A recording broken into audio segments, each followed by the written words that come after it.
Bonjour tout le monde, je suis ravie de vous retrouver dans cette nouvelle vidéo avec un nouveau décor.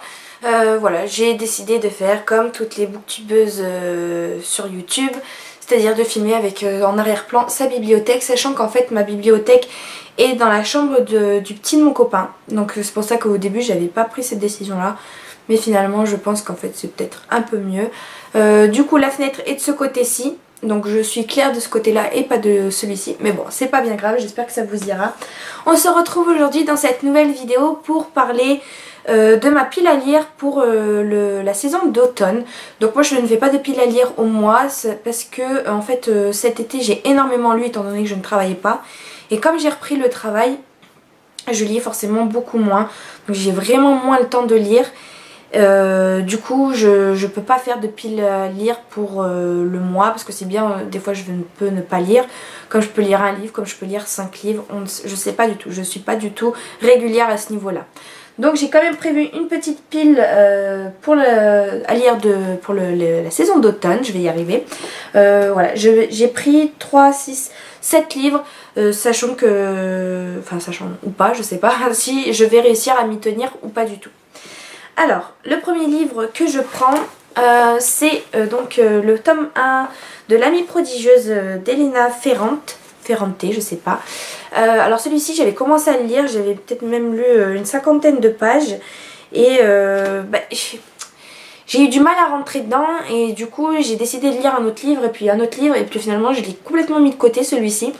Donc je me suis décidé que là pendant cette saison d'automne je vais m'y remettre parce que j'ai lu beaucoup de critiques qui disaient comme quoi le livre était difficile au début. En fait on avait du mal à s'imprégner de vraiment l'histoire dès le départ du livre, mais qu'après ça filait tout seul. Donc je veux pas désespérer, surtout que j'en entends que du bien de cette trilogie.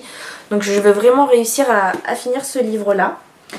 Ensuite j'ai mis le premier tome de Uglies de Scott Westerfield. Voilà, c'est dans un monde où tout le monde doit être belle, je crois. Alors, subir à l'opération chirurgicale de passage pour quitter... Ah oui, voilà, parce qu'il y a des castes, en fait, il y a des castes de moches et des castes de belles. Et donc, il y en a une, je crois, qui va recevoir... Enfin, faire une opération chirurgicale pour passer dans la caste des jolies. Donc voilà, ça a l'air d'être un monde assez original. Donc j'ai vraiment hâte de découvrir ce premier tome, sachant que je vous avais montré un book haul où j'avais pris le deuxième tome et que je n'avais pas du coup le premier tome parce que je l'avais trouvé d'occasion. Et finalement je l'ai trouvé d'occasion, il est ici, du coup j'ai hâte de le lire. Ensuite, encore un début de trilogie, donc il s'agit de Le Puits des Mémoires de Gabriel Katz. Alors ça pareil, j'en entends énormément parler sur YouTube, comme quoi il serait vraiment bien, que Gabriel Katz il a une très belle plume. Voilà, donc là c'est l'histoire de personnes qui se retrouvent dans un endroit et ils sont limite amnésiques, ils ne se rappellent même plus de comment ils s'appellent, où est-ce qu'ils sont, qu'est-ce qu'ils font là et pourquoi est-ce qu'on les traque. Donc voilà, ça a l'air d'être très très intriguant et j'ai vraiment hâte également de me plonger dans cette histoire. Le quatrième livre que j'ai à vous présenter, il s'agit donc Le jour où j'ai appris à vivre de Laurent Gounel. Alors vous voyez qu'il y a un marque-page parce que j'ai commencé à le lire.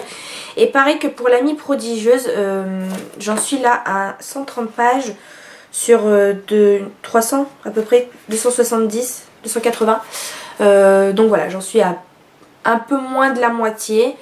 Pareil, j'ai du mal à avancer dans ce livre. Je me force vraiment pour le lire, mais voilà, j'ai pas envie de l'abandonner parce que il est bien, mais en fait c'est peut-être pas le genre d'histoire que j'avais envie de lire au moment où j'ai ouvert ce livre là. Mais du coup je vais quand même continuer à le lire, mais c'est vrai que pour l'instant c'est un peu dur, hein. C'est très, pas développement personnel, mais effectivement en réflexion sur notre quotidien, sur notre façon de penser, etc. Et voilà, faut juste que je m'y mette et je pense que ça sera une bonne lecture, mais ça sera pas du tout un coup de cœur vu comment ça a commencé en tout cas. Ensuite j'ai acheté Une fille parfaite de Marie Kubica, pardon. Donc c'est ma lecture en cours du moment que je lis assidûment. J'aime beaucoup cette histoire. Donc c'est l'histoire d'une fille de juge, donc qui est très connue par son père tout du moins, qui se veut d'avoir une image très propre, très respectueuse. Il faut qu'il n'y ait rien qui ternisse son image. Et sauf qu'en fait la fille de ce juge n'est pas du tout comme ça en fait. Elle veut vivre sa vie comme elle l'entend. Elle est professeure dans un lycée pour... donc elle donne des cours d'art de peinture à des adolescents et son père ne l'accepte pas du tout. Ils ne sont presque plus en contact avec la fille du coup. Et parce qu'elle a vécu une éducation de la part de son père plutôt stricte. Et voilà, qu'elle a eu du mal à supporter. Et en fait un jour elle disparaît. Et donc ça va être une enquête tout autour de sa disparition. Donc ça va être... on va avoir la vie de plusieurs personnages. En fait chaque chapitre est décrit du point de vue d'un des personnages. Donc on retrouve souvent le personnage de la mère, Eve, de l'enquêteur, du policier, Gab je crois, et de celui qui l'a enlevé en fait. Donc on va avoir que celui qui l'a enlevé, qui l'a kidnappé, n'est peut-être pas aussi mauvais que ce qu'on peut penser. Donc là j'en suis qu'à la moitié.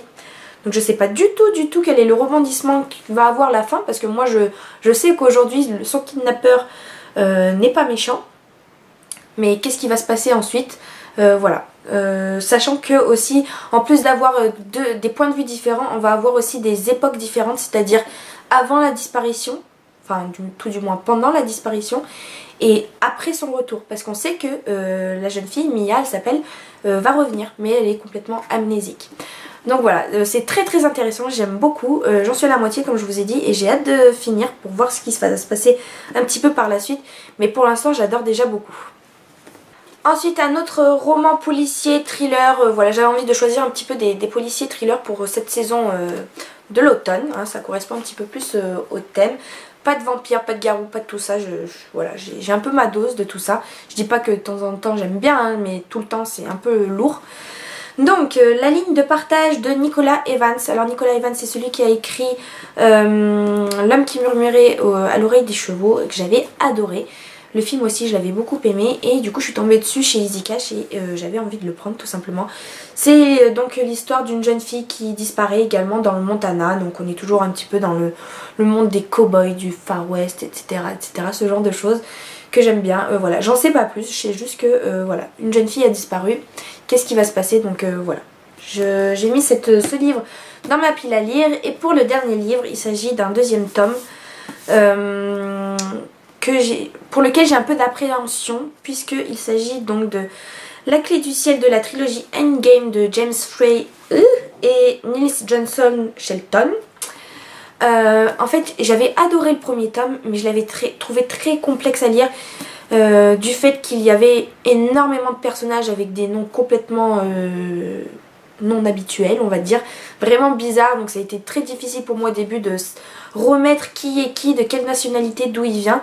Voilà, donc je sais que là il y en a plein qui sont morts dans le premier tome, mais je sais plus du tout lesquels c'est, je me souviens juste de la fin, je me souviens à peu près de l'histoire, mais ça commence à dater cette lecture, donc c'est pour ça que j'ai un peu d'appréhension pour retourner là-dedans, parce que je me dis que le premier tome ça va, qu'on ait du mal à s'immerger, mais on est dans le premier tome.